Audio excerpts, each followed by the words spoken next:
Tá.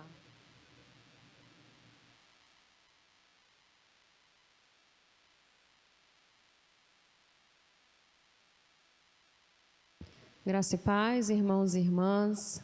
Que bom estarmos aqui nessa manhã de domingo, mais uma vez, para estudarmos a palavra do Senhor, nesse tema que tem sido tão impactante para as nossas vidas, né? Falar sobre mordomia, que não tem nada a ver com ficar na vida boa, na maré mansa, muito pelo contrário. Mordomia é serviço, é ministério, é compromisso. E antes de iniciar o nosso estudo de hoje, vamos fazer uma oração. Feche seus olhos comigo. Senhor Deus, amado Pai, nós agradecemos mais uma vez por estarmos aqui na Tua casa. Que a Tua palavra, ó Deus, fale profundamente aos nossos corações, Pai. Nós queremos estar atentos a Ti nesse momento, com nossos corações abertos, ó Deus. Que a Tua palavra venha nos confrontar e venha trazer, Senhor, transformação para as nossas vidas, para as nossas casas. Assim oramos em nome de Jesus. Amém. Nosso estudo de hoje fala sobre mordomia da família. E é um estudo muito, muito importante para esse tempo que nós estamos vivendo nesse momento, né? A família hoje sofre muitos ataques do inimigo. Sutilmente, ele entra na mídia, na televisão, nos canais de YouTube, nas redes sociais, na política, na economia, na educação, nos produtos que consumimos. E, através disso, o inimigo tenta modificar, transformar e transgredir o caráter de Deus e da família que o Senhor instituiu para nós. Há quantos anos a gente vem escutando que a família é uma instituição falida? Isso é uma ideia do inimigo para destruir aquilo que Deus construiu. E ao longo dos anos ele vem tentando desconstruir o papel da família, desconstruir a característica da família. E nós, como cristãos, precisamos nos posicionar quanto a isso, com amor, com sabedoria, mas precisamos nos posicionar como cristãos, porque nós não podemos deixar que a palavra do inimigo seja mais forte do que a própria palavra do nosso Deus. Se tem alguém que deve acreditar na família, esse alguém somos eu e você, que somos cristãos. Se tem alguém que deve defender a família, somos eu e você, que somos cristãos. Não podemos deixar que as ideias que circulam na sociedade também sejam nossas ideias. Não podemos deixar que as falas repetidas por aí a respeito da família, a respeito do casamento, a respeito da criação de filhos, não podemos deixar que essas ideias também façam parte das nossas ideias, que essas falas também sejam nossas falas. Não podemos permitir que isso molde o nosso pensamento, mas precisamos, como a palavra de Deus diz, sermos transformados pela renovação do nosso entendimento, para que sejamos capazes de experimentar a boa, perfeita e agradável vontade de Deus. Qual é a vontade de Deus para a sua casa, para a sua vida, para a sua família? E é sobre isso que nós vamos falar um pouquinho nessa manhã, porque é um tema de extrema importância, relevância, e a gente não consegue esgotar, né, tudo que a gente precisa saber e falar sobre ele em apenas uma manhã de domingo, em apenas uma horinha, que é o tempo que nós temos aqui. Então, que nós possamos continuar estudando sobre isso, que você traga suas dúvidas, os seus questionamentos, para que nós possamos destrinchar melhor esse assunto, que é algo muito interessante, e nós precisamos falar muito sobre ele nesse momento que nós estamos vivendo. A família, ela é a base da nossa vivência. Nós nascemos em uma família e quando nós deixamos a nossa família é para formar outra família, não é verdade? E aí, o que acontece? A gente precisa ter esse entendimento da importância que é a família no plano de Deus. A importância da família no plano de Deus para a nossa salvação, para a salvação da humanidade. E o apóstolo Paulo vai dizer lá em 1 Timóteo 5, versículo 8, diz assim: mas se alguém não cuida dos seus, e principalmente dos da sua família, negou a fé e é pior do que o incrédulo. Olha o tamanho da nossa responsabilidade, como pai e mãe, como servos de Deus, a nossa responsabilidade em cuidar da nossa família, em cuidar da nossa casa. Porque se a gente não cuida, nós estamos piores do que aqueles que nem acreditam em Deus. né? Se as pessoas criticam o ateu, alguém que fala que Deus não existe, que minimiza o poder de Deus, imagina se nós não cuidarmos da nossa família, somos piores do que aquele que diz que Deus não existe, do que aquele que diz que Deus não tem poder, ou que Deus não é bom, ou que Deus não se importa conosco.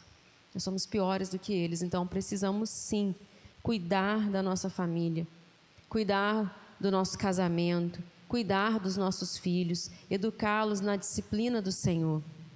A família, ela é um plano de Deus, e Deus é muito organizado, Ele faz as coisas tudo certinho. Então Ele começou a família com o casamento. Foi Deus quem instituiu o casamento, né? E Jesus, lá no Novo Testamento, confirmou essa união e essa aliança, dizendo que, foi assim que Jesus disse: não tendes lido que no princípio o Criador os fez macho e fêmea, e disse: portanto, deixará homem pai e mãe, e se unirá à sua mulher, e serão os dois numa só carne? E aqui o Senhor Jesus, Ele está confirmando aquilo que o próprio Deus já fez lá no início, lá em Gênesis, quando Ele instituiu o casamento. Então o livro de Gênesis vai falar muito bem desse começo, né, do casamento, vai falar da família, vai falar que Deus abençoou Adão e Eva ali e disse para eles: frutificai, multiplicai, vos enchei a terra. A partir de 2 pessoas, o Senhor preparou o caminho para que eles enchessem, povoassem a terra, ou seja, formassem família, que não ficassem só os 2, mas que eles pudessem constituir família, ter filhos e criar filhos e formar outras famílias a partir da vida deles. A ordem que Deus deu para Adão e Eva e a ordem que Ele dá para nós também, não é? E foi a partir de uma família que Deus prometeu que Ele abençoaria todas as outras famílias. Foi o que Ele falou com Abraão e Sara, que ele abençoaria a descendência de Abraão e Sara. E Deus falou assim: abençoarei os que te abençoarem e amaldiçoarei os que te amaldiçoarem. Em ti serão benditas todas as famílias da terra.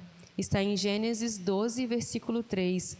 Então nós somos abençoados hoje através da promessa que Deus fez a Abraão. Nós desfrutamos dessa bênção, desfrutamos dessa promessa também que se cumpre em nossas vidas. E aí, quando nós falamos da mordomia da família, falamos dos princípios que regem o casamento, né, da união matrimonial, o princípio da monogamia. Deus instituiu um homem para que se casasse com uma mulher. Deus não aprova a poligamia.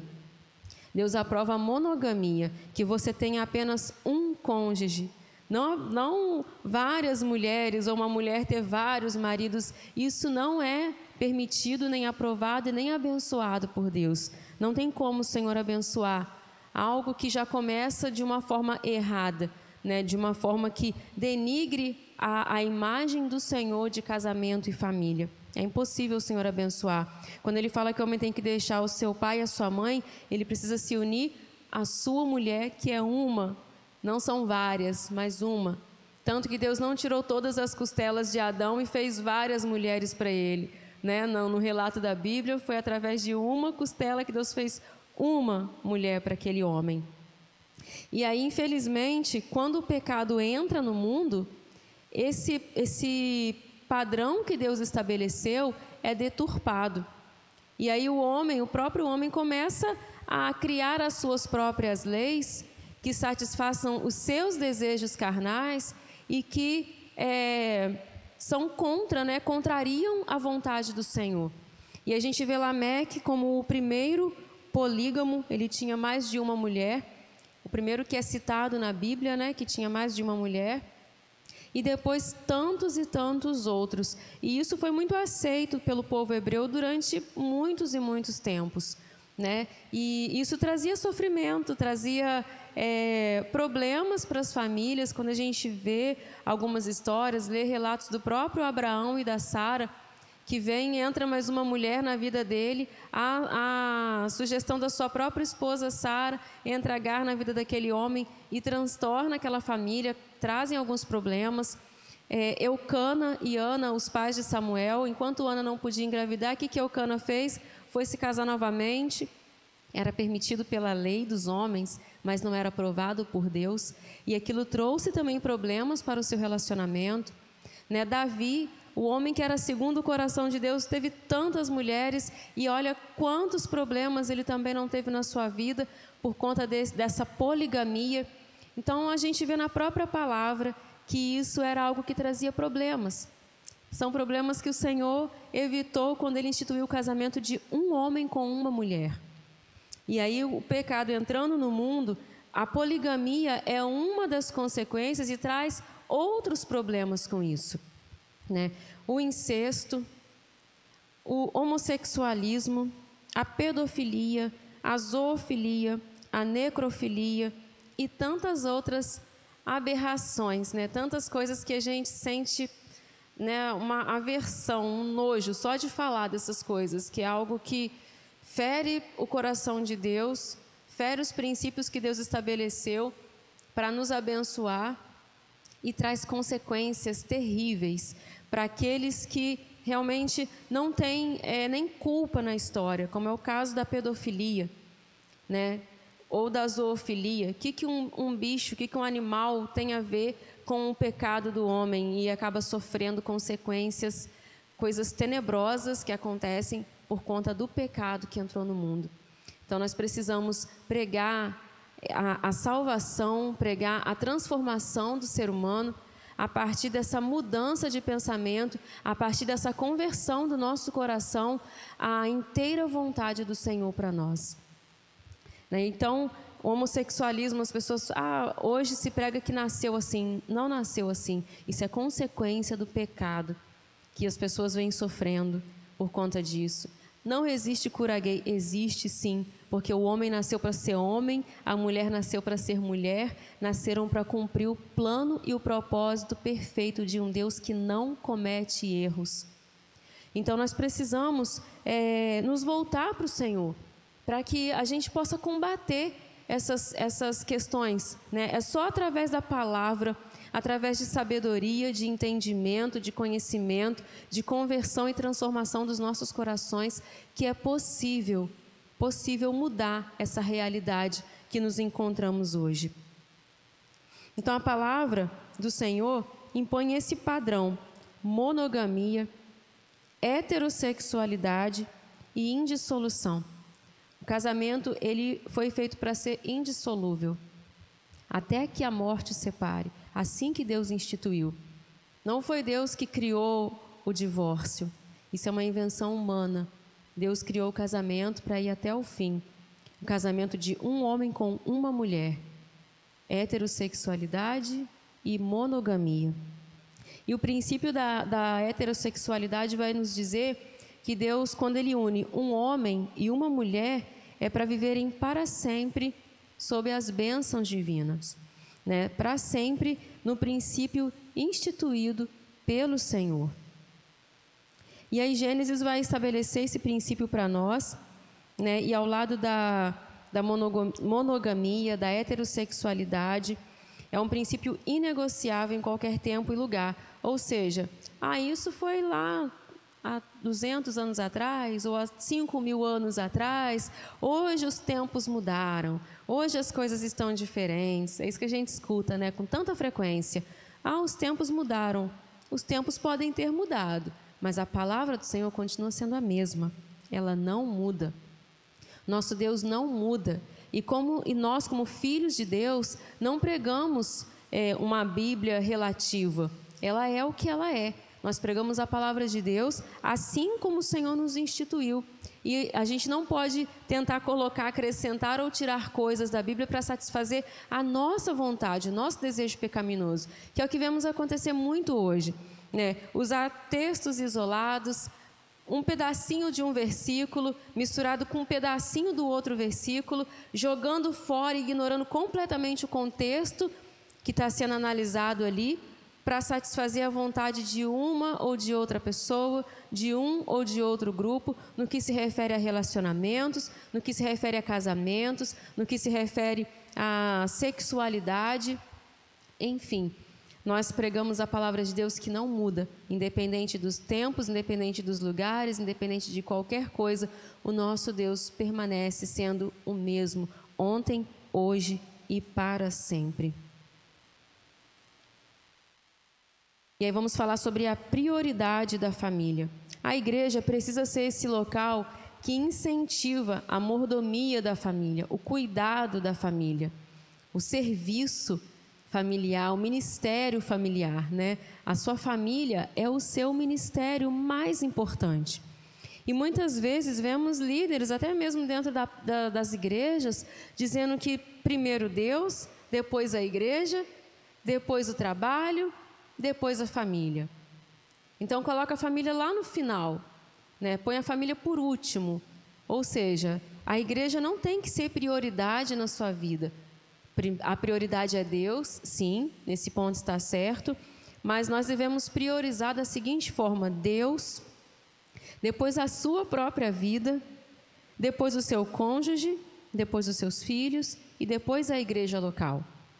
Até mesmo o seu trabalho, ele entra aí para abençoar a sua vida, para abençoar a sua família. Se o seu trabalho te prejudica no relacionamento com a sua família, com o seu esposo, com a sua esposa, a gente precisa rever essa questão do trabalho também. Tem pessoas que amam mais o seu trabalho do que a sua casa. Tem pessoas que têm mais prazer em estar no seu local de trabalho do que estar com a sua própria família. Tem alguma coisa errada, né? Isso não está certo. Tem pessoas que sentem mais prazer de conviver com seus colegas de trabalho do que com a sua esposa, com seu marido, com seus filhos, com seus pais. Também não está certo. Algo precisa ser revisto nesse tipo de relacionamento, não é mesmo? E aí mas alguém pergunta, mas a gente não tem que priorizar o reino de Deus, buscar primeiro o reino de Deus e a sua justiça, né? Tem um versículo falando sobre isso. Sim, mas o reino de Deus não se resume ao que você pode fazer nas quatro paredes da igreja. O reino de Deus é muito mais do que vir aqui e servir em algum ministério aqui dentro. O reino de Deus, ele perpassa esse ambiente que nós nos reunimos. Se você não cuida da sua família, você é pior do que o incrédulo. Você está negando a sua fé. Então, que reino é esse onde a sua fé é negada? Que reino é esse onde você está pior do que o incrédulo? Então, não é o reino de Deus ao qual você está servindo. Então, nós precisamos priorizar, sim, a nossa família. Priorizar, sim, o casamento. Priorizar, sim, o tempo de qualidade com o seu esposo, né, com o seu marido, com a sua esposa, com os seus filhos, com os seus pais. A gente precisa priorizar isso. Isso é importante. E é isso que vai transformar o mundo. A família é ela que transforma o mundo. É ela que transforma a sociedade. E é ela que transforma a igreja. Se o seu ministério está fluindo perfeitamente, mas você não consegue fluir dentro da sua casa, então o seu ministério não pode estar fluindo perfeitamente. Tem alguma coisa aí nessa ordem que não tá se encaixando. Então está errado. Se você serve mais ao seu ministério, o seu trabalho, os seus amigos do que a sua família, tem alguma coisa errada. Não é isso que Deus quer de você. Você está servindo a Deus da maneira que não agrada ao Senhor. Então, precisa rever as suas prioridades, precisa rever essa questão. E fala do relacionamento entre pais e filhos também, como um princípio da mordomia cristã. Né? Fala que na mordomia da família, alguns cuidados precisam ser tomados para que os filhos sejam criados na doutrina do Senhor. Nós precisamos criar os nossos filhos na doutrina do Senhor. Precisamos criar a nossa família na doutrina do Senhor. É a herança que o Senhor nos deu, é o nosso galardão, e nós não podemos deixar que o mundo eduque os nossos filhos. Não podemos deixar que os valores distorcidos dessa sociedade que nós vivemos sejam os valores que vão permear a mente e o coração e as ações dos nossos filhos. O Senhor nos deu uma responsabilidade como pai, como mãe. Nós precisamos cumprir com toda a sabedoria, com todo o entendimento que o Senhor nos dá. E aí, como é que a gente faz isso? Nós somos sacerdotes dos nossos lares, né? Pais como sacerdotes, mães como sacerdotisas, somos os líderes que o Senhor instituiu para governar, para chefiar esse ministério que é a nossa família. E existem formas práticas de fazer isso, como, por exemplo, um culto doméstico, como uma célula na sua casa com seus filhos. Mas agora eles já cresceram, meus filhos já são adolescentes, como que eu vou começar isso agora? Não é que eles já são adolescentes, eles ainda são adolescentes, eles ainda estão em fase de formação do seu caráter, da sua personalidade, eles ainda estão debaixo do seu teto, eles ainda são sua responsabilidade. Então, sim, ainda é tempo de reunir com seus filhos e ler a Bíblia, e orar juntos, e ensinar os princípios da fé cristã. Hoje nós vemos muitos pais que são crentes, cristãos fervorosos, mas os seus filhos não são. E como é que vai ser a geração daqui a uns 10 anos? O que vai ser da igreja daqui a 10, 15, 20, 30 anos? Quando nós não estivermos mais aqui? Quem vai ser a igreja que vai continuar se a geração de hoje, que vai se responsabilizar e cuidar da igreja no futuro, não está tendo esse encontro com Deus?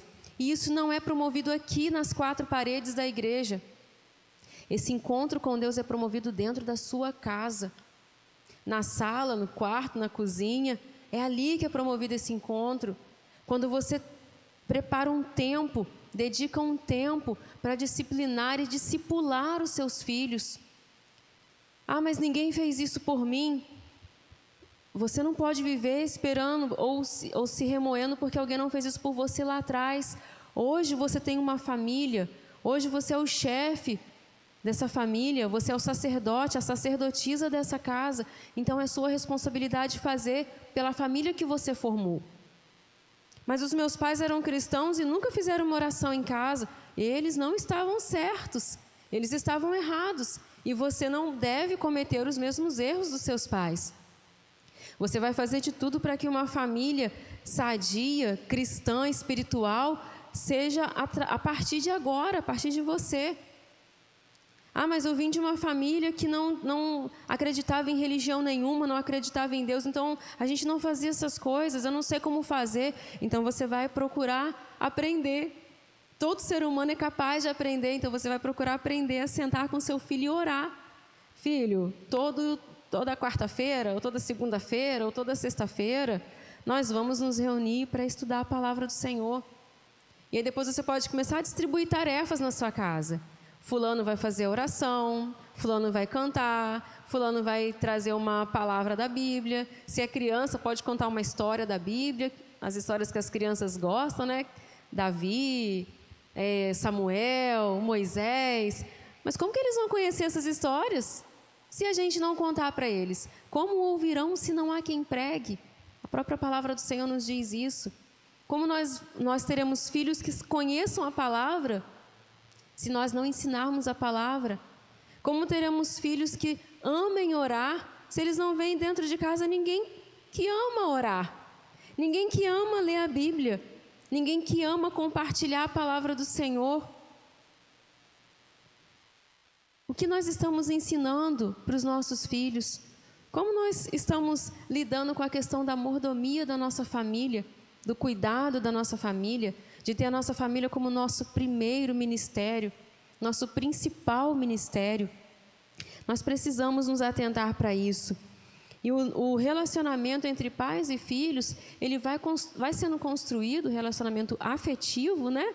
Vai sendo construído também a partir desse relacionamento espiritual, de discipulado, de leitura, de estar juntos para orar, para cantar. Mas eu não sei cantar, não tem problema, então põe uma música no celular, cantem juntos, um louvor, uma música de adoração, o estilo que vocês mais gostam. A gente gosta de worship, a gente gosta de pentecostal, a gente gosta... Põe o que vocês gostam de ouvir, cantem juntos, adorem a Deus juntos, sejam ministrados, edificados por aquela canção juntos.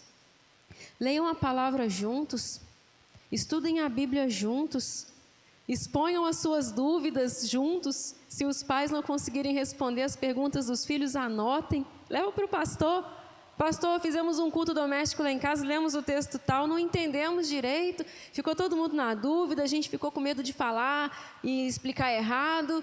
O pastor está inteiramente à disposição e a alegria dele vai ser responder as suas perguntas. Ele adora que as pessoas levem dúvidas, questionamentos para ele. Ele vai te responder com todo prazer e você vai poder levar isso para o culto da sua família na próxima semana.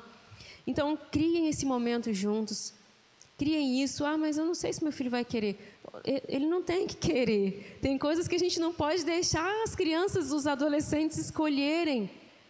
Josué, quando ele decidiu servir a Deus, que foi que ele falou para aquele povo? Escolhei a quem vocês vão servir. Eu e a minha casa serviremos ao Senhor. Ponto. Ele não falou assim, porque eu estou vendo com a minha esposa, o que ela vai querer? E a gente vai perguntar para os meninos lá, né, se eles vão junto com a gente, ou se eles vão com o coleguinha, né, porque já é adolescente, já tem as amizades deles. Ele não falou assim. Como sacerdote do lar, ele tomou a decisão por aquela família. E ele sabia que era a decisão acertada. Era exatamente aquilo que ele deveria fazer. Tomar a decisão pela sua família. Eu e a minha casa serviremos ao Senhor. Eu, minha esposa, meus filhos serviremos ao Senhor. Não importa o que os outros vão decidir. Eu não posso decidir pelo meu vizinho, eu não posso decidir pelo meu amigo, mas eu tomei a decisão pela minha família. A minha família vai servir ao Senhor comigo. Foi isso que ele falou. E ele não deu muitas opções. Então, hoje nós vivemos uma sociedade onde as pessoas têm medo de educar os seus filhos, têm medo de falar não, têm medo de dar uma ordem, têm medo de dizer vai ser assim, ponto final, vai ser desse jeito, pronto, acabou. Deixa chorar, deixa espernear, deixa gritar, deixa se rebelar, deixa se jogar no chão. No final, eles vão agradecer porque você teve essa decisão. Será que meus filhos vão me amar se eu tomar essa decisão? Eles têm que te respeitar primeiro. Eu vi um vídeo um dia desses falando sobre isso. Eles não serão capazes de te amar se eles não te respeitarem primeiro. E o respeito você conquista com amor, com cuidado, com carinho, com dedicação e às vezes com imposição. Você precisa tomar uma decisão. Você pode explicar, você pode ter a sua forma de conduzir esse momento, mas o seu filho, antes de te amar, ele tem que te respeitar. Ele tem que saber quem você é na casa. Qual é a hierarquia? Quem está aqui, quem está aqui, quem está aqui. Ele precisa saber disso. E é você que vai mostrar. Sem medo de perder o amor do seu filho, porque ele não vai te amar se ele não te respeitar primeiro. E isso é uma coisa muito importante que nós precisamos nos lembrar sempre. Não podemos perder as rédeas desse navio, desse barco. O filho é seu e você tem que determinar algumas coisas na sua casa para que lá na frente ele possa também fazer o mesmo. Nós vivemos numa sociedade onde as pessoas, parece que os pais têm uma dívida com elas, né? Uma geração onde parece que os pais têm dívida com eles e eles não querem ter dívidas com os filhos, mas não é assim. Se você é a pessoa que você é hoje, você tem responsabilidade, você tem valores, você tem compromisso, você respeita as pessoas, é por conta dos seus pais, eles te ensinaram desse jeito, errando ou acertando, falhando muitas vezes, mas em nenhum momento um pai educa um filho pensando, eu não estou nem aí. Não. Quando você educa, você pensa, eu quero fazer o melhor, por isso eu estou dizendo não. Eu quero fazer o melhor, por isso eu estou proibindo. Eu quero fazer o melhor pelo meu filho, pela minha filha, por isso eu não vou deixar sair, não vou deixar ir em tal lugar, não vou deixar fazer tal coisa. Não vou deixar. Ponto. Você ouviu muitos nãos dos seus pais e você está aí hoje. Eles erraram em alguns momentos? Pode ser que sim, pode ser que não. Às vezes você carrega esse peso de que eles te devem alguma coisa, mas não, eles não te devem nada. Eles fizeram o melhor por você. Estou falando de pais que realmente fizeram o melhor pelos seus filhos, mesmo errando e falhando. Né? Até mesmo o pai que abandonou, o pai que não registrou, né? A mãe que deixou os filhos e fugiu para outro lugar, talvez com outra pessoa. Até mesmo esses pais, de alguma forma, com essas falhas, né, gigantescas, ajudaram a construir você, a ser você quem você é hoje. Então, se cure dessas dores, e não permita que os seus filhos achem que você deva alguma coisa a eles, nem carregue esse peso de que você não pode dever nada a eles. Você deve educá-los. Esse é o seu dever. Você deve a Deus, apresentá-los a Deus, falando: aqui está, Senhor. Aqui está a minha filha, aqui está o meu filho, que eu eduquei de acordo com os teus princípios, que eu eduquei aqui, ó, dentro da tua palavra. Ninguém mais acredita nela, mas eu acreditei nela. E foi assim que eu eduquei o meu filho, foi assim que eu eduquei a minha filha. Remei contra a correnteza, mas está aqui, Senhor. Errando, acertando, na dúvida, na incerteza, eu estou vendo que eu fiz um bom trabalho. Então é isso. É isso que no final você precisa ver. Se a gente deve alguma coisa, é a Deus. Não é ao filho, não é à filha, não é ao neto, nem à neta. É ao Senhor. É a Ele que nós vamos prestar conta da nossa família. E aí a gente fala, né, sobre... O estudo vem falar também sobre os ataques que a família cristã vem sofrendo nos últimos anos, nos últimos tempos, né? Essa família pai, mãe, filhos é uma família extremamente criticada. A família tradicional brasileira não existe mais. Existe, sim. Você que está me assistindo agora, provavelmente, pelo menos grande parte, veio de uma família tradicional. Eu vim de uma família tradicional, pai, mãe e filhos.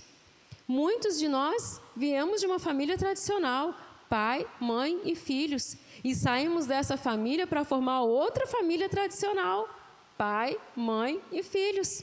Então, qual o problema? O problema é que o que nós falamos lá no começo do estudo. A partir do momento que o pecado entrou no mundo e os homens passaram a satisfazer não a vontade de Deus, mas os seus próprios desejos carnais, essa família ficou instável. Essa família ficou no alvo dos ataques. Porque como é que pode uma família assim ainda continuar acontecendo com esse mundo do jeito que está? Como é que pode alguém ainda querer formar uma família de pai, mãe e filhos com esse mundo do jeito que está? Realmente, se a gente olhar para esse mundo, para essa sociedade e para tudo que é pregado aí fora, nós também vamos começar a duvidar de que realmente Deus queria essa família, com pai, mãe e filhos, com um casal heterossexual, monogâmico, indissolúvel, para criar filhos, levá-los ao altar, para criar outro casal heterossexual, monogâmico e indissolúvel, que terão seus próprios filhos e vão continuar essa linha, né, de sucessão de famílias tradicionais, não é mesmo? E aí essa família ela sofre muitos ataques, né, da mídia, da televisão. E eu falo uma coisa para vocês, irmãos.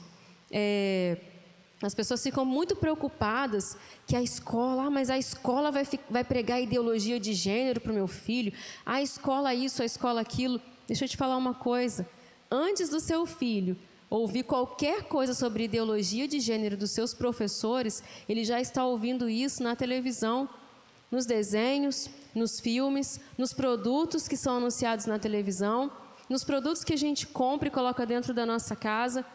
Há uns anos atrás, a Isabela ainda era criança, estava assistindo televisão com ela, e aí era uma época assim, próxima ao Dia das Crianças, né?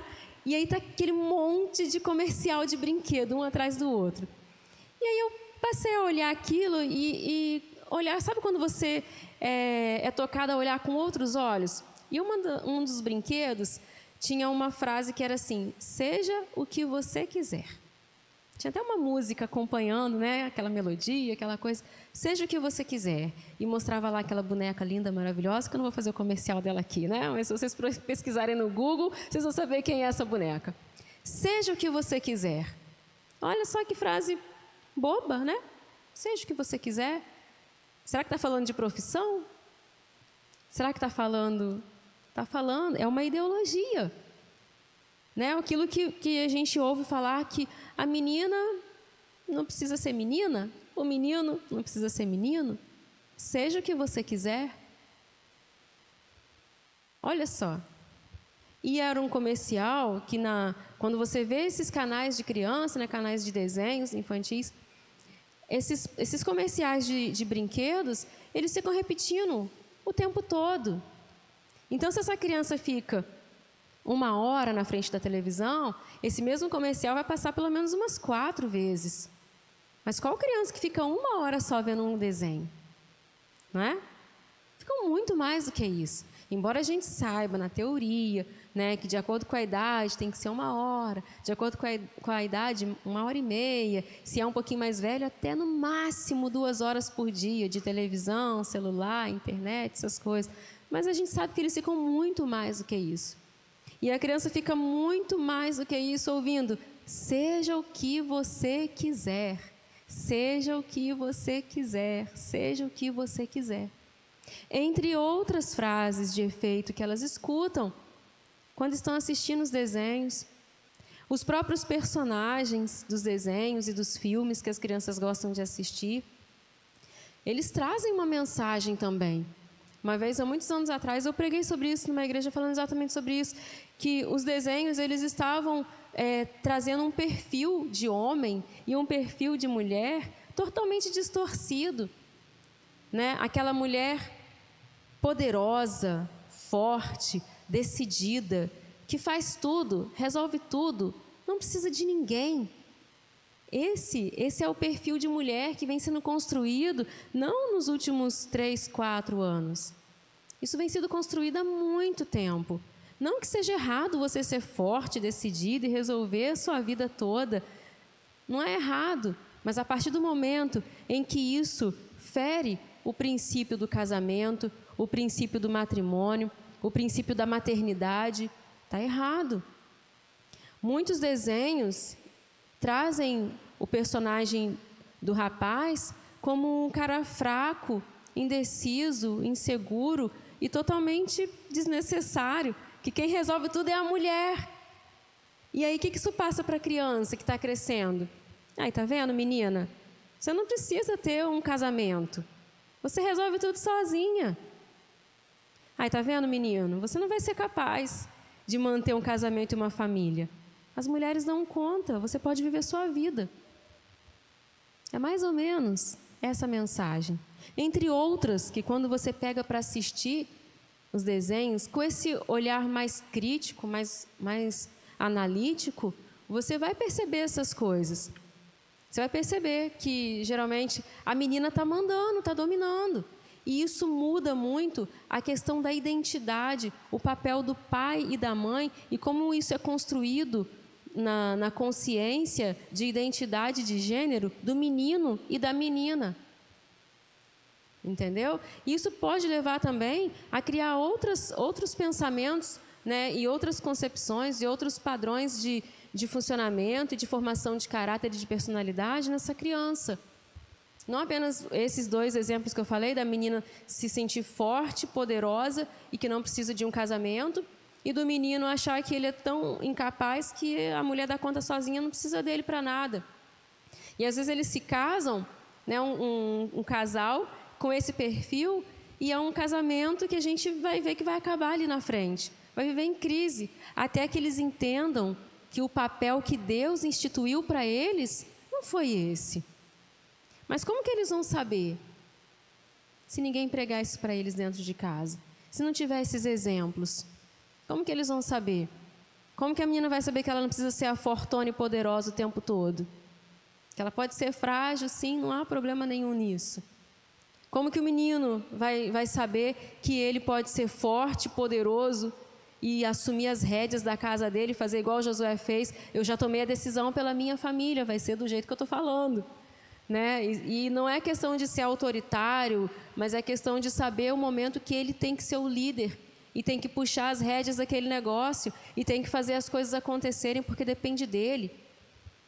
E a menina com sabedoria vai ser uma esposa que ouve o seu marido e que não fica competindo com ele por poder, competindo com ele pelo lugar de chefia da casa, de sacerdócio. Não, os 2 caminham lado a lado. A mulher faz o papel dela, o homem faz o papel dele. E aí dá certo. Seguindo os princípios do Senhor, não tem porquê não dar certo. Nós vemos muitos casamentos dando certo. Começa a dar errado quando a gente começa a abandonar a palavra do Senhor e querer fazer do nosso próprio jeito.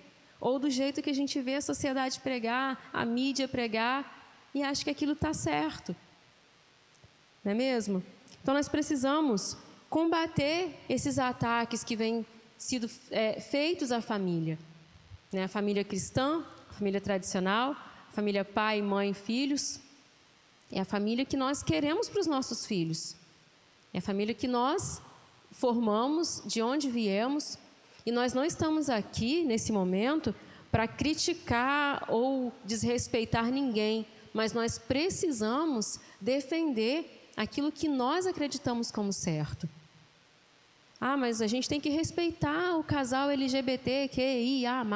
Vamos respeitar, são seres humanos, têm sentimentos, têm a sua história de sofrimento, de dor, de rejeição, né? Porque a gente não tem como acreditar nessa história de que eles nasceram assim.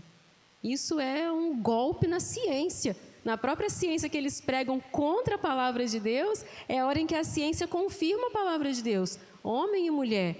O menino nasce com hormônios masculinos, com cromossomos masculinos, com toda a característica física, aparelho reprodutor masculino. E a menina a mesma coisa. Nasce com cromossomos femininos, hormônios femininos, aparelho reprodutor feminino, a característica física feminina, até o emocional do menino e da menina são diferentes. E aí como é que alguém fala que o menino que nasceu com um corpo masculino nasceu para não ser homem? Não tem como, nem a ciência consegue provar uma coisa dessas. Mas não, querem enfiar na nossa goela, né? Como o povo diz, vai enfiar isso goela abaixo. Não está certo. O respeito ao ser humano é uma coisa, nós sempre vamos prezar por isso. Como filhos de Deus, como servos de um Deus que ama toda a humanidade, né? Servimos a Jesus que morreu por todos os seres humanos. Então nós respeitamos, amamos, mas nós não podemos concordar com isso. Como cristãos, precisamos pregar o que a palavra diz, precisamos defender o que a gente acredita, e nós acreditamos na palavra. Macho e fêmea os criou, homem e mulher os criou. Deixará o homem a sua mãe e se unirá à sua esposa, e serão uma só carne, homem e mulher. Não mulher com mulher, homem com homem, né? Ou qualquer nomenclatura que quiserem dar e se auto-intitularem e mudar a certidão de nascimento, não muda quem Deus te fez para ser. Então nós precisamos estar muito atentos a essa questão também, porque a ideologia de gênero ela vem batendo muito, muito, muito forte nas nossas crianças, não na escola, gente. Não pense que a escola tem que ensinar que 1 mais 1 é 2, o babebi bobu, e a gente, né? Eu falo que eu estou em escola, a gente sua para dar conta disso. Do A, E, I, O, U, do babebi bobu, 1, 2, 3, 4, 5. A gente, né, tem o nossa parcela de preocupação para que a criança aprenda essas coisas. Agora, se você se preocupa mesmo com que o seu filho está aprendendo sobre ideologia de gênero, casamento, família, dá uma olhada no que ele anda assistindo no YouTube, dá uma olhada no que ele anda assistindo na televisão, dá uma olhada no que ele anda assistindo na Netflix, nos programas que passam, né, nas séries, nos filmes. Dá uma olhada nessas coisas. Que é onde ele fica, às vezes, muito mais tempo do que as 4 horinhas que passa na escola todos os dias. E aí você vai saber de onde vem, quem está doutrinando, quem está discipulando essa criança, esse adolescente. E aí a gente acaba percebendo que a televisão, a mídia, né, a internet, as séries, os filmes estão tendo muito mais tempo de doutrinar e discipular os nossos filhos do que nós mesmos. Então, um caso para nós pensarmos, para refletirmos, né, sobre o nosso papel como pai, como mãe, nosso papel como servos do Senhor, principalmente, nosso papel como pessoas a quem o Senhor incumbiu dessa tarefa, como mordomos do Senhor. Nós precisamos cuidar da nossa família, precisamos cuidar do nosso casamento. Dedica um tempo para o seu esposo, marido, dedica um tempo para a sua esposa, Tenham tempo de vocês, sem os filhos, sem os amigos, sem outras pessoas. Priorize esse tempo. Tenha um tempo para o seu filho, para sua filha. Né? Vamos lembrar da Susana Wesley, a mãe de John Wesley, que, né, gerou 19, 10 ela criou porque outros morreram, ou no parto, ou na infância, né, porque existiam muitas doenças e pouco desenvolvimento da ciência para essas coisas. Então, ela perdeu 9 filhos, mas ela criou 10. É muito, né? Hoje em dia ainda é muito, 10 filhos. Quem tem 10 filhos hoje, gente? Né? A gente pensa que no máximo 2, estourando 3, porque é o que cabe no carro, né? Ali atrás, o pai, a mãe e os filhos ali atrás. Então, a gente não pensa em mais do que isso, já é uma família grande. Olha, você tem 2 filhos, nossa, a família tem 4 pessoas, é uma família grande, né? Antigamente, família grande era família com muitos filhos. Então, ela teve 10 filhos. Isso era família grande. O marido, que era um pastor itinerante, estava sempre fora, viajando, cuidando de uma igreja ali, outra lá, viajava a cavalo, mas ela conseguiu dedicar 1 hora do dia para cada filho individualmente. Para quê? Para discipular e disciplinar aquelas crianças. E nós temos como resultado disso, dessa sabedoria, né, da Susana Wesley, resultado fundador da igreja que nós estamos hoje, John Wesley. Um homem que cresceu nessa disciplina. Era até chato, de tão disciplinado que ele era, mas por conta dessa disciplina de oração, dessa disciplina de leitura da palavra, dessa disciplina espiritual, o movimento metodista cresceu e se tornou a igreja que nós estamos hoje. Então, devemos, né, primeiramente a Deus, que Ele é o Senhor de todas as coisas, Ele é o Senhor da igreja, mas também precisamos nos lembrar dessa história e falar: Senhor, nós te agradecemos por essa mulher que discipulou e disciplinou os seus filhos para que nós pudéssemos ter igreja hoje. Você já imaginou o que pode acontecer daqui a 100, 200, 300 anos por conta da disciplina que você vai dar para o seu filho, por conta do tempo que você vai dedicar a ele? 1 horinha por dia passa tão rápido quando a gente está assistindo uma série. Passa tão rápido quando você está ali no celular, vendo uma coisinha ou outra na rede social. Mas demora a passar quando a gente tem que orar. Você começa a orar, você ora. Você olha assim no relógio, meu Deus, não passou nem 3 minutos, parece que eu já orei por tudo que eu tinha que orar, né? Você vai ler a Bíblia, não deu nem 5 minutos que eu li esse capítulo inteiro. Como é que eu vou ficar aqui 1 hora? Parece um pesar, mas não. Isso é semente que você precisa lançar na sua vida, e é semente que você precisa lançar na vida dos seus filhos, é semente que você precisa lançar no seu casamento, de orar juntos, de dobrar o joelho, de interceder juntos pela família, de interceder juntos pelos filhos, de orar junto com os filhos, não apenas o casal, mas também junto com os filhos. Então, isso é extremamente importante, isso é essencial. A sua família depende disso. A sua igreja depende disso. Não adianta a gente ganhar o mundo inteiro e perder a nossa casa, perder a nossa família. Não adianta ter um ministério muito bem sucedido na igreja e perder o seu próprio filho, a sua própria filha, o seu casamento. O que adianta ser o melhor no seu local de trabalho, ser promovido, ganhar o dobro, triplo, quádruplo do salário que você está ganhando hoje? Olha que maravilha que seria. Mas perdeu o seu filho por causa do seu trabalho.